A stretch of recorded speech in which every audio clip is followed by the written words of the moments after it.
Welcome to Ask and Learn. We are given a reversible chemical reaction and we are told the formation constant of this reaction. And we want to answer three different questions regarding this information.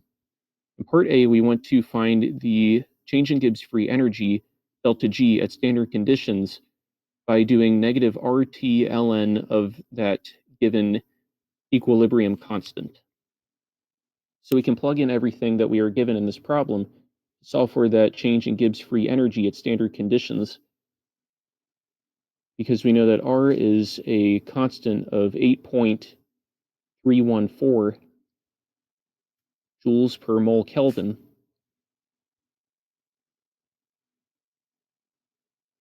And the temperature, we are told, is 298 Kelvin. And we take the natural log of that given formation constant, which is 5.6 times 10 to the power of 8. So 5.6 times 10 to the 8th power. And now units of Kelvin cancel out, so we're left with units of joules per mole. When we do the math, we find a delta G of formation value for this reaction to be about negative 49.9 kilojoules per mole. All you have to do is divide the answer by 1,000 to convert into kilojoules per mole for delta G. So that's the answer for part A. And in part B, we want to know which way this reaction will shift in order to achieve equilibrium if all of the species are supplied at their standard molar concentrations. If they are all at their standard concentration values, it means that they are all, each one of these species would be 1 mole per liter.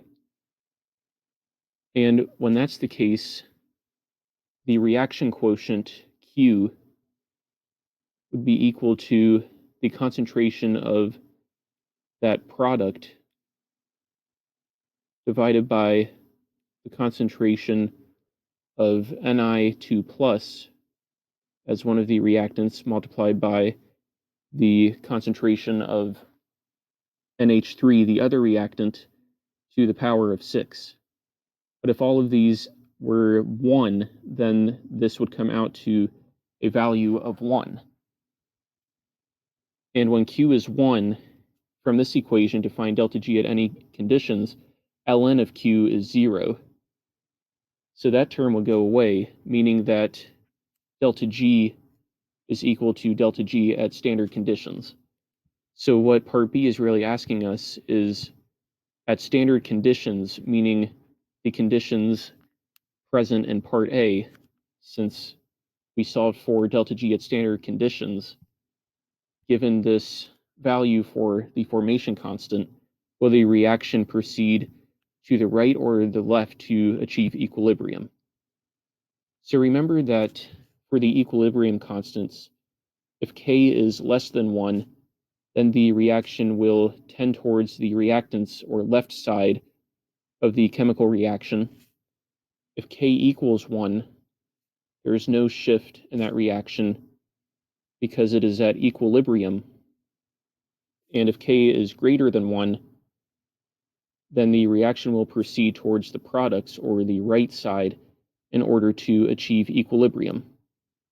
We can also see that at standard conditions in part A, we calculated a delta G value that was negative, meaning that this is a spontaneous reaction at this temperature. For spontaneous reactions, they will proceed naturally without any input of energy towards the product side. So we can think of it that way, or just look at how this value is much greater than 1. And so either way, we can conclude that the reaction will shift to the right in order to achieve equilibrium at standard conditions. And in part C, we are given different molar concentration values for the three chemical species involved in this reaction. Since they are all aqueous, we include them in that reaction quotient Q.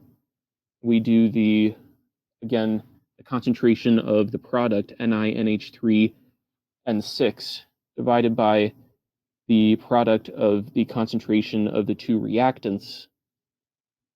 And in each case, those are raised to the power of their stoichiometric coefficients. Ni and NiNH3 both have coefficients of 1, and NH3 has a coefficient of 6, which is why it is raised to the power of 6 in this expression. So we first solve for that value of the reaction quotient Q. Using this expression, the concentration of NiNH3 plus was given as 0.010 molar. Concentration of Ni2 plus was given as 0.0010 molar. The concentration of NH3 was given as 0.0050 molar. When we calculate that out, we get a reaction quotient Q of 6.4 times 10 to the 14th power.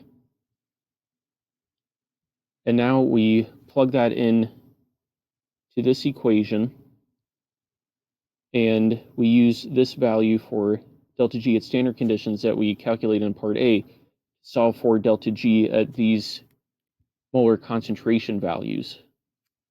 So delta G equals delta G at standard conditions, which from part A we know was negative 49.9 kilojoules per mole.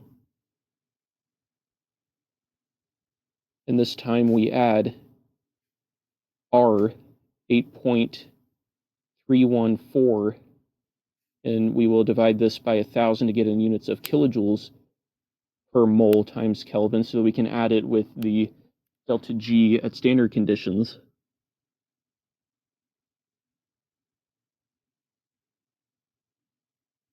And then that's multiplied by the temperature, 298 Kelvin, so that the units of Kelvin cancel out when those are multiplied. So again, we have kilojoules per mole plus kilojoules per mole times the ln, natural log, of that value of Q we just solved for to be 6.4 times 10 to the power of 14. When we do that math, we should get a value of the change in Gibbs free energy at these conditions to be about 34.6 kilojoules per mole. And now at these concentrations, we want to know if the reaction will shift to the right or left to achieve equilibrium. Compared to the delta G at standard conditions, which was a negative value, the delta G that we just solved for is a positive value, meaning that at these conditions, this reaction is not spontaneous and will not proceed naturally to the product side. So the reactant side is favored. And also, we see that compared to 5.6 times 10 to the power of 8 for the formation constant at standard conditions, the reaction quotient increased to 6.4 times 10 to the 14th power. And so, in order to achieve equilibrium, this constant wants to decrease to this value at standard conditions. In order to decrease that, the K will decrease, meaning that the reaction will shift to the left as well, which is what we concluded based on the sign of delta G and the non-spontaneity of that reaction at these conditions. So either way, in part C, the reaction will shift to the left towards the product side, or the reaction